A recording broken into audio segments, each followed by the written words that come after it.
Hey guys, in this video I will show you how to install a Shopify theme from Themeforest. Alright, let's begin. First, go to your Shopify homepage and click on Online Store in the left sidebar. This is where you manage everything related to your themes. Once inside, scroll to the theme library and click Import Theme. From the options, select Upload Zip File.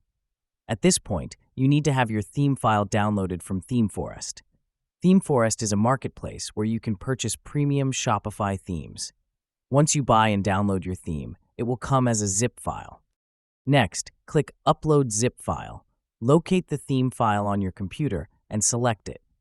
The upload will begin, and once it's finished, your new theme will appear in the theme library. It won't be active yet, so you'll have the chance to preview it before publishing. So that's basically how you can install a Shopify theme from Themeforest. That's it for this video. Thanks.